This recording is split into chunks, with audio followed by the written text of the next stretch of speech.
Romans chapter 12, verse 2.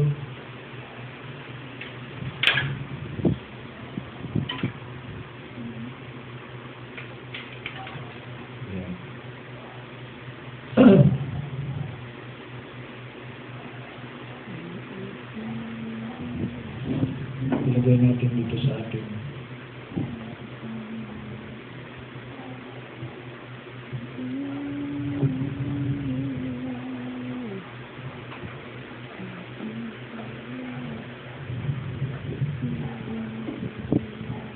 Romans chapter 12, verse 1 and 2. Lumaki lang natin ng konti para nabasa natin.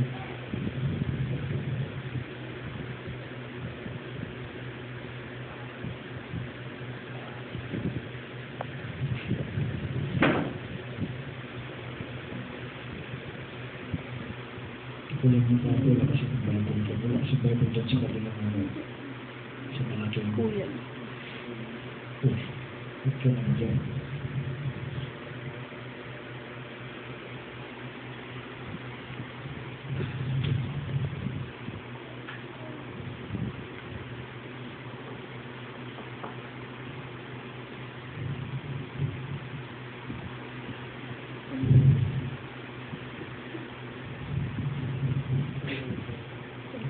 May kwarto lang naman ako dito.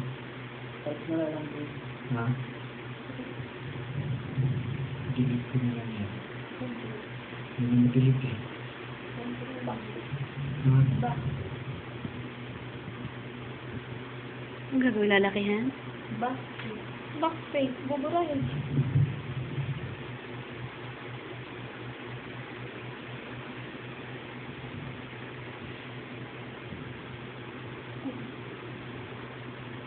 Okay, sige.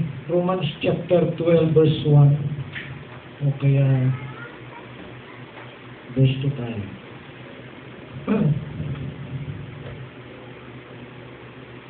And be not conformed to this world, but be transformed. The word transformed.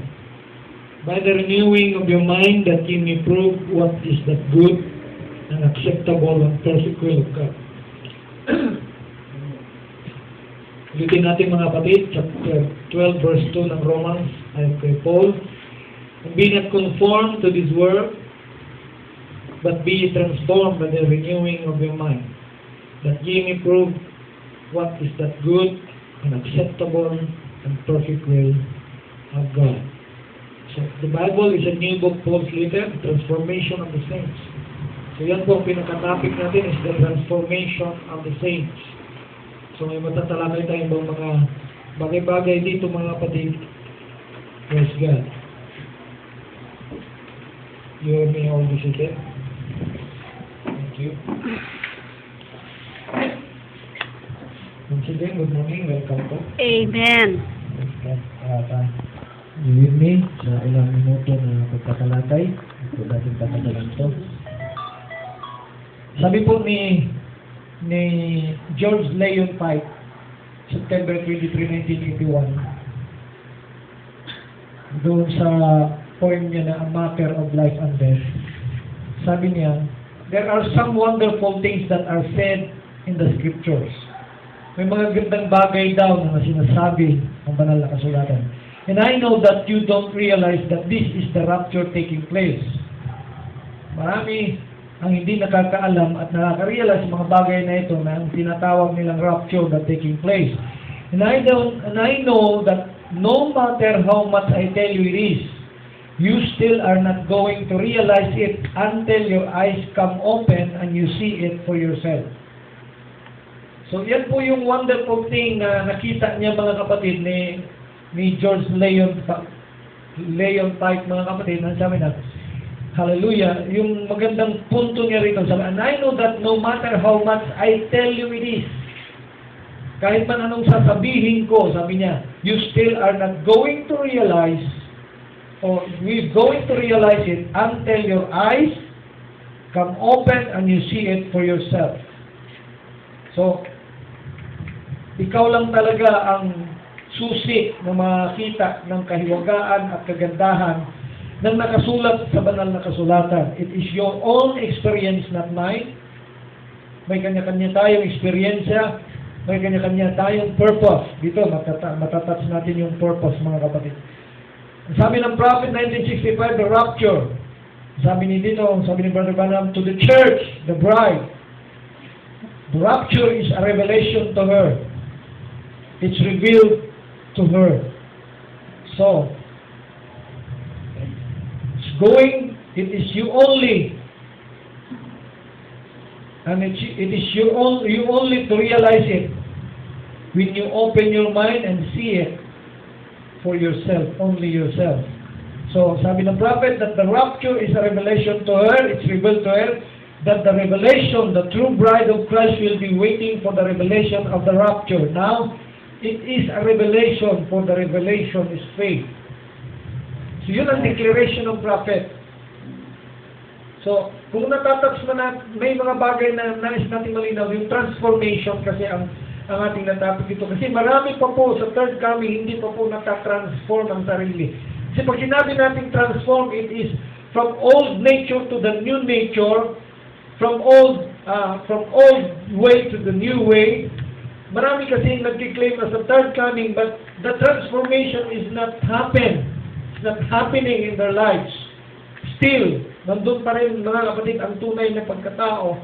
But if we talk about transformation, hallelujah, it is experiencing the rapture, the resurrection, and what it is, mga kapatid. It is a personal experience. Yun po ang nais nating maipahayag, mga kapatid. So, transformation of the saints. So we need to be transformed. And sabi ni Paul, be transformed by the renewing of your mind, because mind is a bottomless pit. The mind of people, the mind of people is a bottomless pit. So kailangan ma-transform and ma-renewed ang ating mga kaisipan, mga kapatid. Praise God, kasi ang isip na na-renew, mga kapatid, ay handa po itong magpakumbaba. Handa po itong mag-accept ng reality na nagaganap sa buhay niya. So, sabi po ni Paul, mga kapatid, sa 1 Thessalonians chapter 4 verse 12, that ye may walk honestly toward them that are without, and that ye may have lack of nothing. Without, walk honestly toward them that are without. Then, but I would not have you to be ignorant, sabi ni Paul, brethren, concerning them which are asleep. Look at the word sleep, asleep. Na natutulog, that ye sorrow not even as others which have no hope. For if you believe that Jesus died and rose again, even so them also which sleep in Jesus will God bring with Him. Are you with me? So maliwanag na kapatid, kung si Jesu Cristo ay nabuhay na sa mga patay, hallelujah, gayon din naman sila. Then also which sleep, may siyang na natutulog, hallelujah, kay sa Panginoong Jesu Cristo ay kinuha at dinala rin sila ng Panginoong Diyos kasama niya. For this we say unto you by the word of the Lord, that we which are alive and remain unto the coming of the Lord shall not prevent them which are asleep. Yan ang kapayagan at revelation ni Paul. For the Lord Himself shall descend from heaven with a shout, with a voice of the archangels, and with the trump of God, and the dead in Christ shall rise first. And then 17, then we which are alive and remain, shall be caught up together with them in the clouds to meet the Lord in the air, and so shall we ever be with the Lord. That po ang proclamation. Hindi po yan. Mababasa natin ang sinasabi ng prophet mamaya-maya that it is not an event, it is an experience. It is a faith. It is a revelation to us. Hallelujah.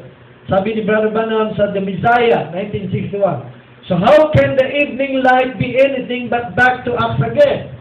Kailangan mo balik ka. Restore ka doon sa faith ng Book of Acts. Minsan na ang topic ng prophet yung this is another book of Acts. Another book of Acts. This is another book of Acts. So, kung papansinin mo, ang Book of Acts ay iba po ang kalakaran doon. Matindi po ang kalakaran doon. Pinapatay po ng Panginoon ng nagsisinungaling doon. Amen. Amen. Pinapatay niya mga kapatid at ang Book of Acts ay yung mga ari-arian ng mga kapatiran doon ay binibenta. Hindi lang 10% ang binibigay nila o kaya 50% o kaya 20% ang binibigay ng buong mga kapatiran doon ay 100%. Kung pag-usapan natin ang Book of Acts. Pero sabi ng prophet, hallelujah, the evening light be anything but back to Acts again, right? When he said, before that day comes, that it will burn the earth like an oven, and the righteous will walk out upon their ashes. Oh, brother, we are looking for a light to come. It's here. Sabi niya, we are looking for a light to come. Then, bigla siya nagsabi, it's here. Right. Tinitingnan natin yung liwanag na darating, tapos bigla nang sinabi, nandito. Amen. Amen. Praise God. The Messiah, check for 1961. Elijah was the one that went up on a chariot, never tested death. And the message of this great messenger that comes in this closing day, in the Laodicean church age, the Pentecostal age, will be the one that take the church to the rapture. Exactly. He was raptured himself, and he will come with the church to the rapture. Yan po yung gustong iparating ng propeta sa kanyang panahon. And we are not looking the rapture. Because rapture is experience the reality sa atin. Na-experience natin ang realidad na nagaganap. Revelation chapter 14 verse 13, and I have heard a voice from heaven saying unto me, Write, Blessed are the dead which die in the Lord from henceforth. Yes, yea, the Spirit, that they may rest from their labors, and their works do follow them. Henceforth, presently, and afterwards. Yan po ang ibig sabihin ng henceforth. So, mapalad yung na namamatay. Hallelujah. Blessed are the dead na namamatay. Isang namatay sa Panginoon. Ano ba mga ibig sabihin nito, mga kapatid? Yan. Kasi pinag-usapan natin ang transformation of the saints. Merong tatlong events dyan. May tatlong bagay na nais iparating po ang mga propeta o mga apostol ng Panginoon. First, sleeping saints. Ang ibig sabihin ng mga kapatid, not yet alive. O unconscious to their purpose here. Sa madaling salita, itong sleeping saints, mga natutulog na mga banal, hindi pa yan sila nakalabas doon sa kanilang amnesia na kalagayan. Hindi pa nila narinig ang tinig ng Panginoon. Hindi pa narinig ang trompeta ng Diyos. Yan po yung mga banal na natutulog. Unconscious to their purpose here. Hindi nila alam kung anong purpose ng bakit sila nandito. Alam nila nung una, pero nung dumating sila sa mundong ito, nalilimutan nila ang lahat kaya nasa state sila ng amnesia. Alright? So, tinawag silang sleeping saints. So, ano ang gagawin natin sa mga sleeping saints? Gisingin. Amen. So, by this Sunday, magigising po tayo. Kayong mga young people. Tutok pa tayo sa mga new generation. Kasi minsan, pumunta rito, mga matanda, dami ng karga sa utak mga kapatid. Ang hirap nang tanggalin yung tradisyon na nakatatak sa kanilang mga utak. Kapag na-touch mo mga kapatid, ang gagawin, iwanan ka. Hello? Amen. Kung mga bata pa, mga kapatid, kaya ang prophet nakafocus sa new generation eh. Kasi itong mensahe na ito is for the new generation. Right. Mas generation passed and another generation comes. So, I thank the Lord na nagiging belongs na ako sa new generation na tinutumbok ng prophet na hindi ko inaaring ganap na ako'y matalino at marunong sa Biblia. Praise God. Kaya nga sabi ko nung Sunday, the value of a family, the value of the family. Kailangan intindihin mo at alamin mo na ang pamilya nito ay, yun ang value ng family na ito, itong lugar na ito, itong pamilya na ito yung tunay mong pamilya. Dahil ang tunay na pamilya ay walang iwanan. Amen. Tama po ba ako? Amen. Walang iwanan po yan. So sa akin, Marquiso, hindi ko pwedeng iwanan ng Marquiso. Dahil Marquiso ako eh. Yun ang value ng family. Sa ano yun? Sa pang lupang katawan. Na kung makita mo ang value of a family sa spiritual na katawan, mga kapatid, ay wala hong pag-iiwan yun. Amen. Number 2 is alive saints. Recognize their day now. Katulad sa atin, na-recognize na natin ang ating mga araw. Conscious to their purpose in this life. Alam mo kung anong purpose, bakit ka nandito. Anong purpose mo? Sundin yung tradisyon? No. To do the will of the Father. Are you with me? Yes. Number 3 is dead saints, past the flesh life. Yun po yung nagdad-drop na ng kanilang mga flesh. Tapos na ang purpose nila. Tatlo lang naman yan eh. Natulog ka, nagising ka, tapos na ang purpose mo. Kasi pag natapos na ang course mo, sabi ni Paul, I finished my course. Now I'm ready to go home. Ready to leave. Why? Tapos na ang ministry mo, tapos na ang purpose. Kaya pag tapos na ang purpose, kahit anong gawin mo, uwi ka talaga. Pag hindi mo pa nagagawa ang purpose at wala kang planong gagawin yung purpose mo, uuwiin ka rin. Uwi ka rin. Kasi wala kang planong gawin yung purpose, bakit ka nandito? You are still unconscious. Narinig mo na ang trompeta. Halimbawa, narinig niya ng tinig, narinig ng trompeta. Sinasabi na ng Lord man, sumunod ka na doon. Pero anong ginagawa mga kapatid? Walang ginawa. Ang sabi ng Lord, going home. Hindi kami. Amen. So yan po mga kapatid. Sleeping saints, alive saints, and dead saints. Alright. Sabi ng Prophet 1963, perseverance. Aren't we happy? We haven't got a thing to worry about. Not a thing. We've anchored in Christ. Sorry? Wala. Kayo, masaya ba kayo? Mayroon ba mga bagay na tayo inaalala? O anumang bagay na ating inaalala? Tayo naka-anchor sa Panginoon Yesu Cristo. Sitting in heavenly places, caught up in the rapturing grace, right now. Hello? Caught up in the rapturing grace, right now. Sitting in His presence, in heavenly places, in Christ Jesus. Death itself can touch us. Are you with me? Amen. Yan ang malinaw sa anchored away. Nothing can bother us.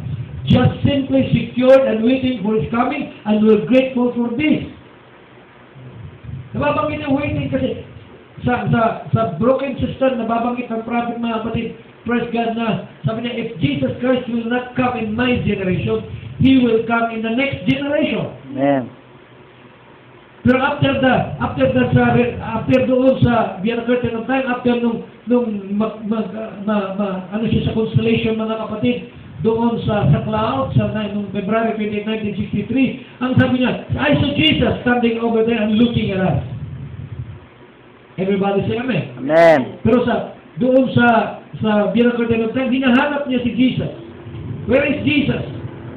So after the constellation of the cloud, mga kapatid, anong sabi niya? I saw Jesus standing over there and looking at us. The star seal, sabi ng Prophet 1965, if we are ordained to be on that ground, like the eagle walking in the chicken's nest, if you're ordained on that ground, the Holy Spirit is here to find you.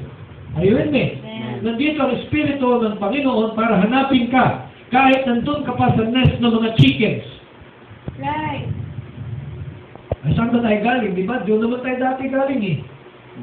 And when it finds you, you recognize its call. Marirecognize mo ang tinig na nagtatawag sa iyo. You know the hour you're living. You know that these things are supposed to happen. Itong bagay nito ay kailangan mangyari. Quickly you raptured up to meet it. And now you're sitting in heavenly places in Christ Jesus. Oh, what a promise. What a heavenly Father who would give us these things. Ang linaw mga kapatid ng binabanggit ng propeta sa atin mga kapatid, kailangan mangyari ang mga bagay na ito. Right. Amen. Quickly you're raptured up to meet it. Pag nangyari yun, na-meet mo na ang Lord. Do you meet Him? Amen. Oh, dito tayo sa number 1. Sleeping Saints. saints, not yet alive. Not yet. Unconscious to their purpose here. Ang sabi ng prophet, the seventh seal, 1963.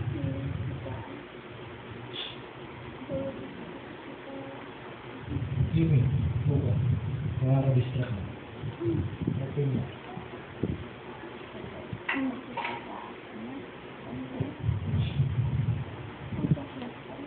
Sabi niya dito, Junior was standing in a field that had a big pyramid to it, like that. And there was something wrote on the rocks, and I was revealing that to the people. May nakasulat po doon sa bato, sa pyramid. Ang sabi dito, note the written word or the history.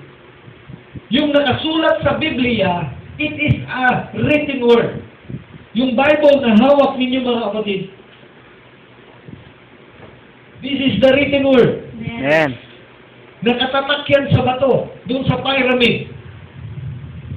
Sabi niya, the written word, also, the prophet was revealing to the people of that written word.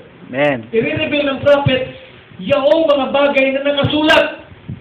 And notice, sabi niya, the next thing now, I took some kind of a bar and cut it off. Tinanggal po niya yung sa taas.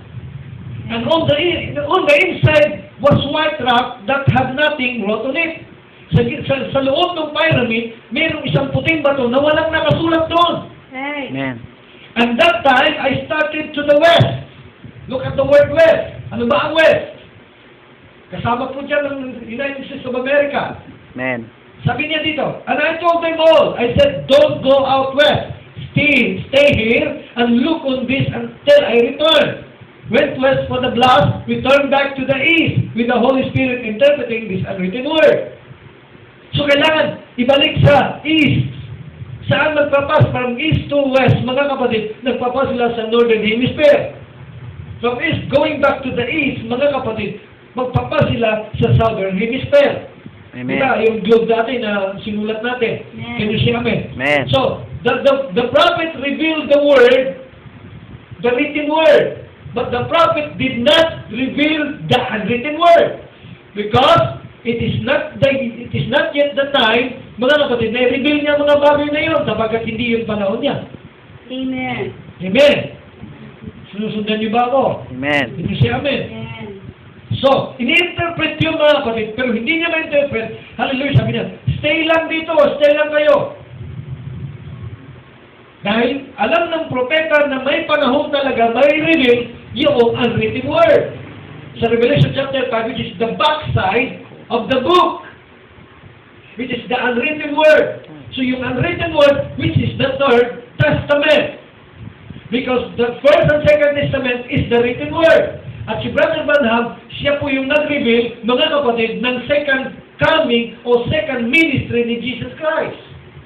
Are you with me? Amen. So he is going to reveal the written word, which is the second testament. Because Brother Branham is the forerunner of the second coming of Jesus Christ.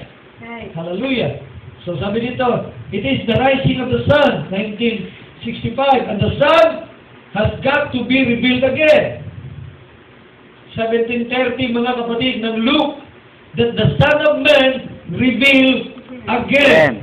In the bride in the last day, the quickening power has got to come. Quicken them out of these dead denominations and creeds to a living word of the living God. Oh no, it quickened them the new life. It does the same thing for us now. Patay kasi, inano natin yung sleeping saints. Natutulog sila. Hindi sila na nagigising. Why? Because of these credos and dogmas. Because of denominations. So our responsibility is to quicken them. Amen. Oh, didn't. Spiritual food. Sobrang dilim. Dark.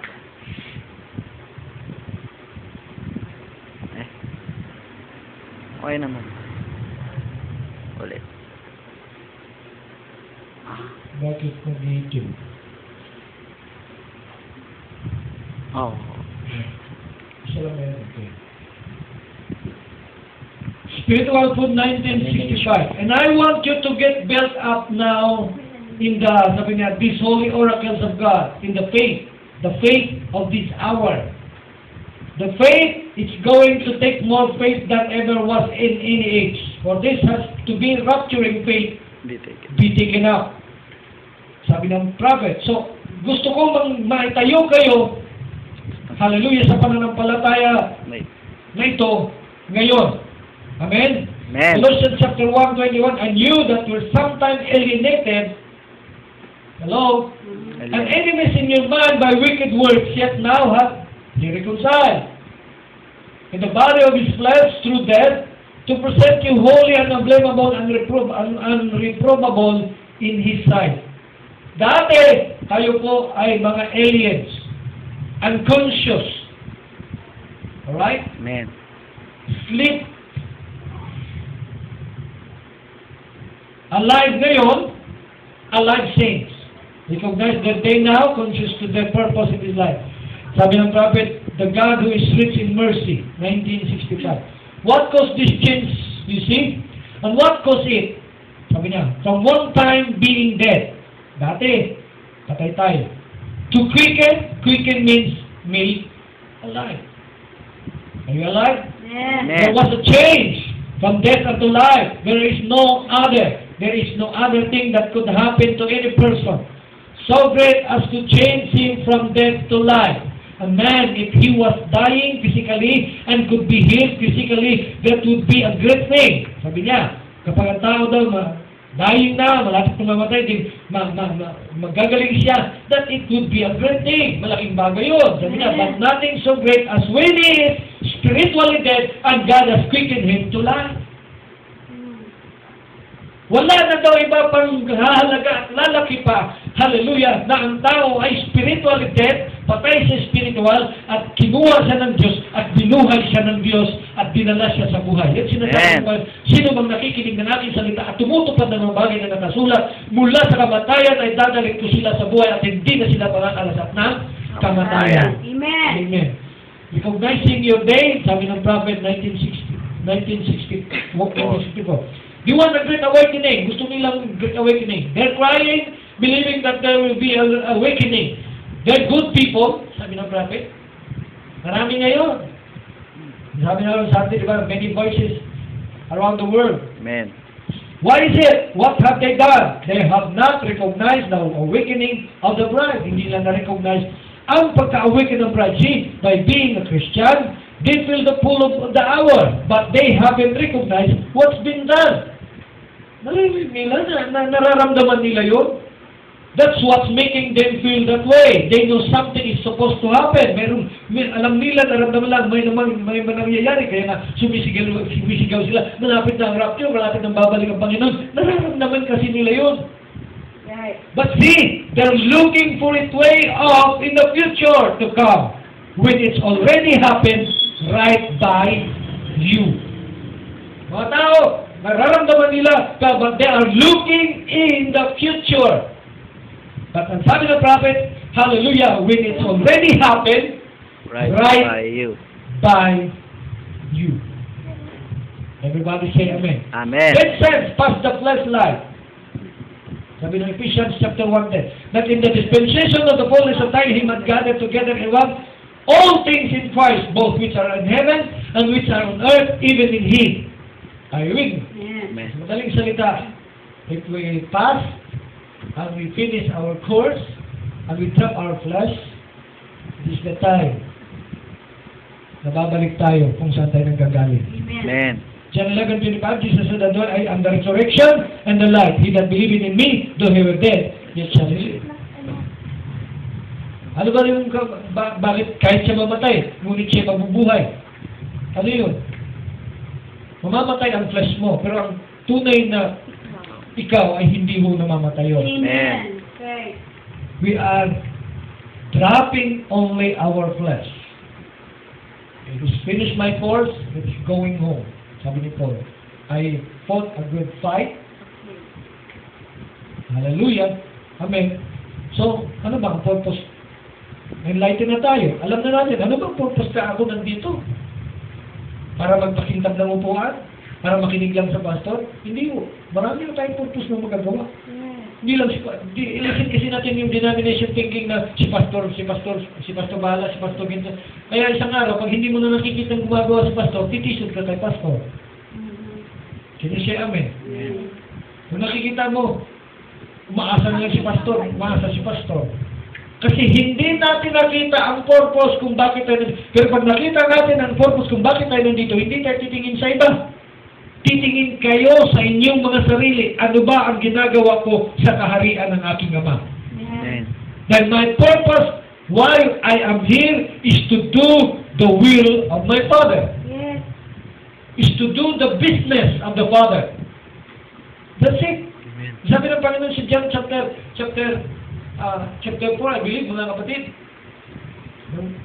Noong pinabili niya ng mga pagkain ng mga apostol, tapos bumili, iniwan siya. Pagkatapos niya makipag-usap sa babaeng Samaritana, dumating ang mga apostol at kakain na sila doon sa isang lugar. Sabi niya, Guro, kain ka na. Sabi ng Panginoon, tapos na akong kumain. Sabi niya, sino bang may tao bang nagdala sa kanya ng pagkain para sabihin niya sa atin, tapos na siyang kumain? Samantala, pinabili tayo niya ng pagkain. Anong sigot ng Panginoon?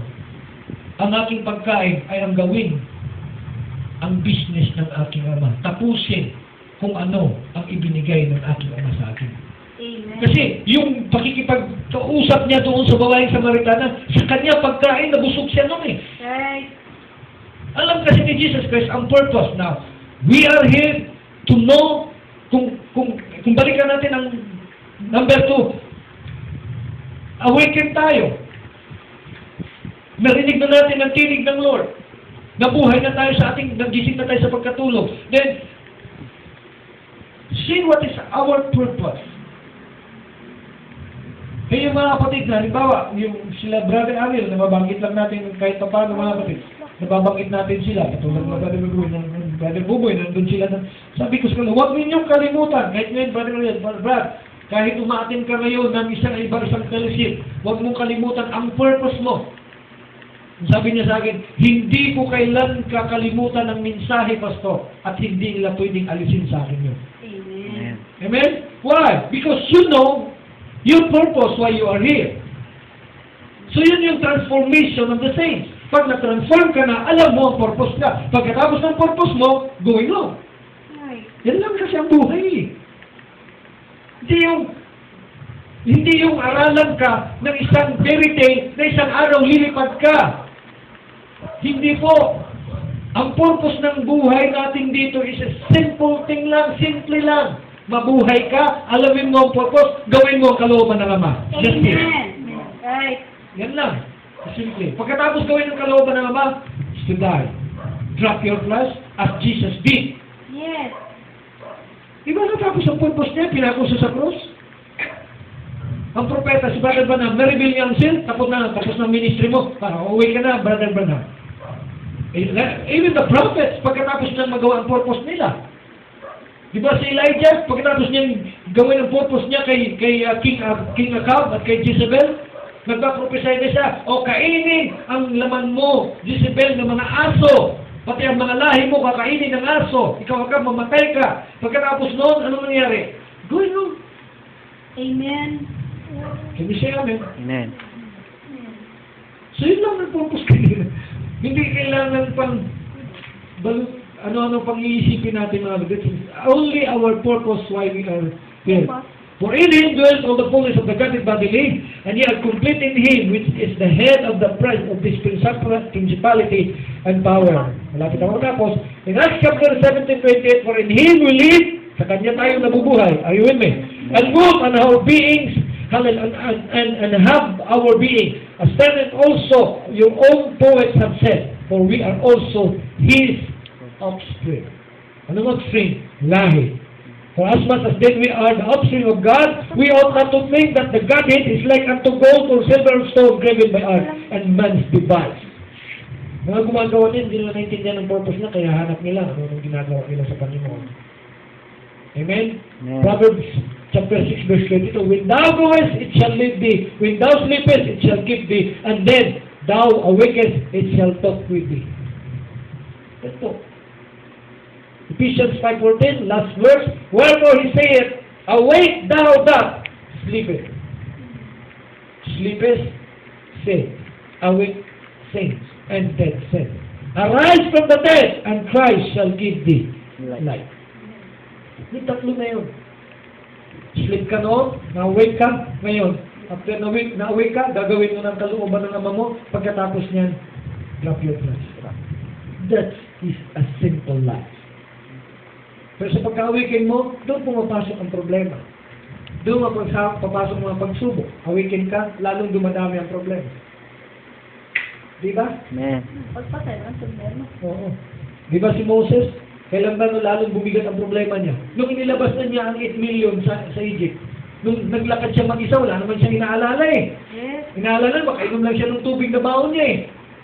Hello? Amen. Makakain siya ng tinapay na baon niya. Pero nung dinala niya ang 8 million, lalong namang problema si Moses. Bakit? Paano niya pakakainin sa ilang yun?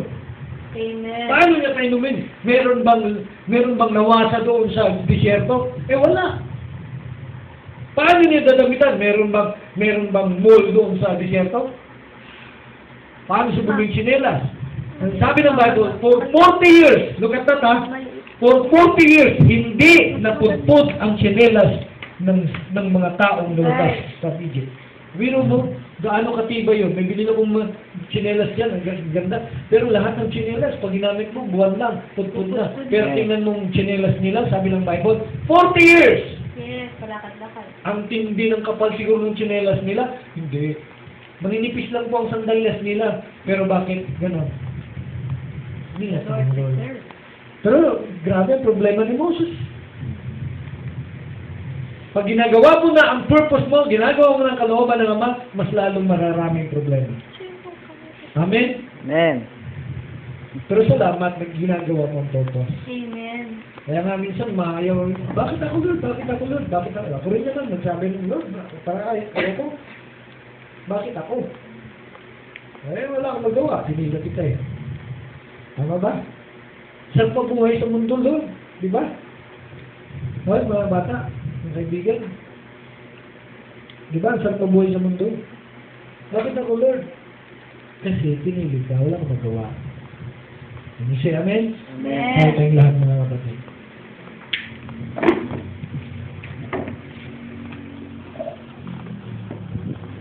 Ibaawit nito.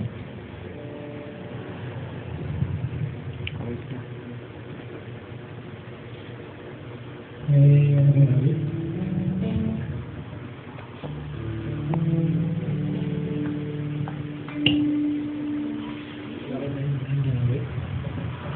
Sabi mo, huwag na kayo. Hindi na mabanggit ito.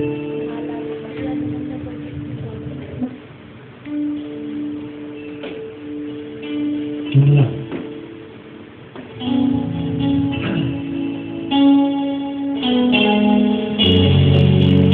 Sa bawat pinatid, tagumpay ay naroon. Amen?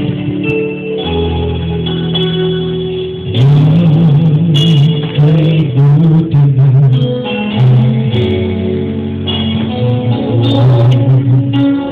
Nagtatapat sa halagang panahon.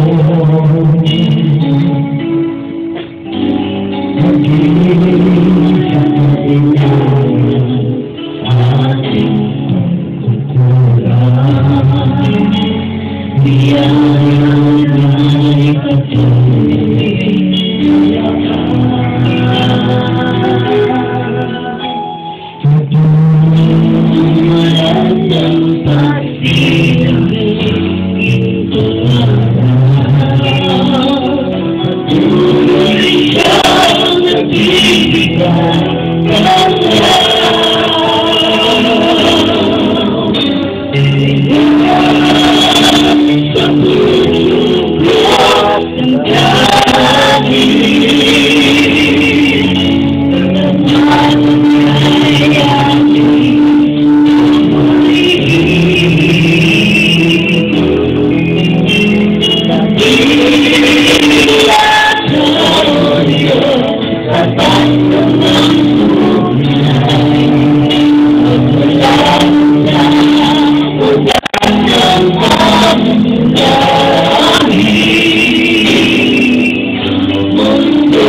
ilaw ang ilaw